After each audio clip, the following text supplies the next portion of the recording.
Biasanya bila mereka sampai ke rumah, mereka terus sakit dan meninggal. Masa sakit itulah mereka tidak tentu arah. Kalau silap dilayan atau tidak berjumpa dengan dukun yang handal, penyakit itu akan berjangkit pada si anak. Biasanya sakit suka pada anak bongsu. Terang tuan punya warung itu pada Datuk. Datuk terdiam, kemudian Datuk mengajak tuan punya warung itu ke tepi sungai.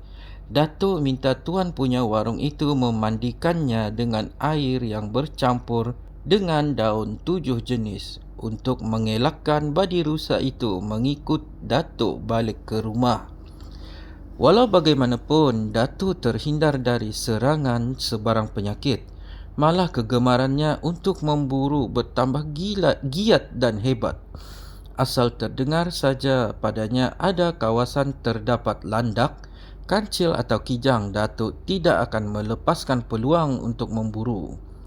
Kalau tidak dapat waktu siang, dia akan pergi waktu malam. Memburu adalah suatu kerja yang amat dicintai oleh Datuk. Kalau sudah tiba masanya Datuk untuk berburu, jangan siapa cuba menghalang. Dia tidak peduli kalau dilarang juga Datuk naik darah. Selalu jadi korban kemarahan Datuk ialah nenek saya yang tidak begitu senang dengan sikap Datuk itu. Selain dari berburu, Datuk cukup rajin belajar ilmu-ilmu kebatinan. Datuk pernah bertapa di Gua Ulu Licin 7 hari 7 malam tanpa makan sebiji nasi. Tapi tubuh Datuk tidak susut.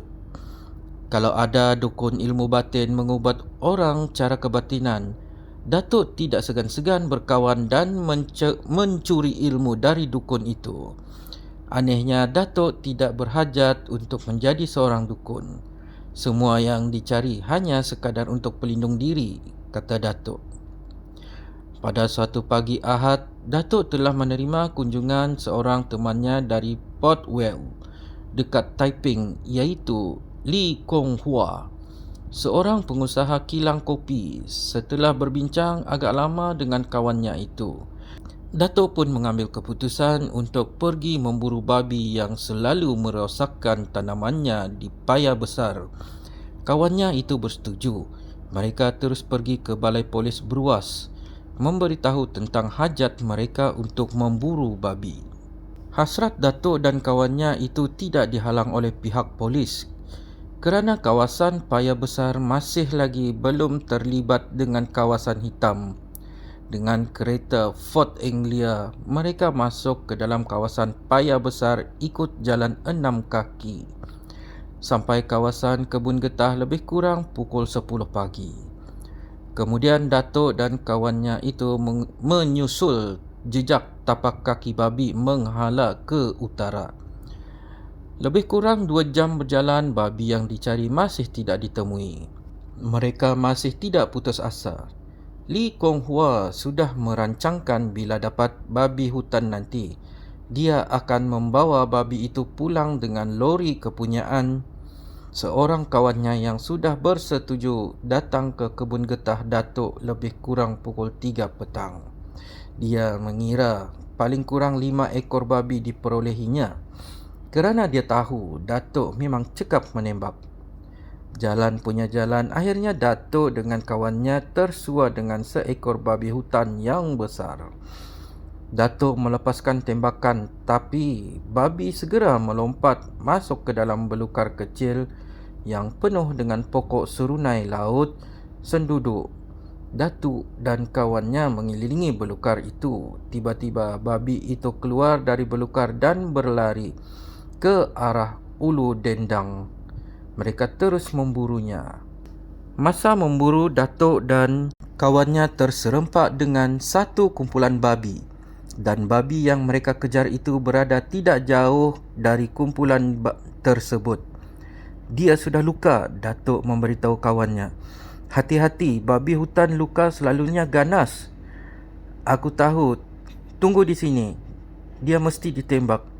Kalau tidak, kita akan diserangnya, tambah Datuk lagi. Kawannya akur pada cakap Datuk. Datuk memintas babi hutan itu dari belakang. Babi itu berpusing menghadap Datuk. Alangkah gembiranya hati Datuk. Dia sudah mengambil tempat yang baik. Dia terus menghalangkan senapang ke arah kepala babi hutan itu. Macam selalu, sasaran yang dipilih oleh Datuk ialah pada kening setiap binatang buruannya. Bila pemetik senapang mahu ditarik, babi itu memusingkan tubuhnya lalu masuk ke hutan sebelah kiri. Datuk terus mengikutinya dengan tenang. Satu ketika binatang itu berhenti. Datuk sudah pun mencari tempat yang baik untuk melepaskan tembakan. Entah macam mana, bagaikan ada suatu kuasa yang menarik tangan Datuk, menarik pemetik senapang, dan satu ledakan bergema. Babi terkejut dan terus lari. Datuk terus juga memburu hingga sampai ke ulu sungai Dendang. Di seberang sungai, Datuk melihat babi hutan itu menyondol-nyondol tanah dengan tenang. Datuk berjalan menyusul tebing sungai ke hulu. Dia menyeberang melalui sebatang pokok merbau tumbang yang merintangi sungai Dendang. Jadi berada di kawasan itu seperti berada di kawasan sendiri, fikir Datuk. Datuk pun sampai ke seberang. Ternyata Datuk tidak boleh mendekati babi itu kerana dipisahkan oleh satu kolam kecil yang airnya keruh. Kalau Datuk melepaskan tembakan dari situ pun boleh, tapi Datuk tidak mahu. Dia mahu menembak babi jarak yang dekat sekali. Datuk pun melompat kolam kecil yang seluas kira-kira 5 kaki itu. Datuk merangkak dan mencari tempat yang baik. Babi hutan itu terus juga menyondol tanah. Datuk berdiri di sebalik pokok ara. Tiba-tiba Datuk terasa telinganya berdesing. Pandangannya berubah dan jadi berpinar-pinar. Datuk bagaikan berada di suatu dunia yang lain, yang sunyi tapi amat menyeramkan, dengan pokok-pokok yang beraneka ragam dan akar yang berjuntaian. Datuk mengira semuanya terjadi kerana dia terlalu letih, banyak membuang tenaga kerana berlari. Dia mahu merebahkan babi hutan itu dengan segera. Kalau babi itu tidak mati, nanti dia mengamuk. Semua penoreh getah di payah besar akan diserangnya. Datuk tahu kalau babi hutan mengamuk cukup buruk padanya. Datuk melihat babi hutan itu menyondol tanah di pangkal pokok besar. Datuk meletakkan buntut senapang di bahu. Dengan hati-hati dia menarik pemetik senapang. Datuk jadi gawat sekali. Senapang itu tidak berbunyi dan babi hutan terus menyelinap ke pokok besar. Di celah pokok besar itu muncul seorang wanita yang sungguh cantik. Dia mahu mendekati Datuk dan mengatakan bahawa babi itu berada tidak jauh daripada pohon itu. Dia suruh Datuk memburunya dan Datuk sudah tahu. Dia terperangkap lagi. Wanita di hadapan Datuk terus bercakap dengan manjanya.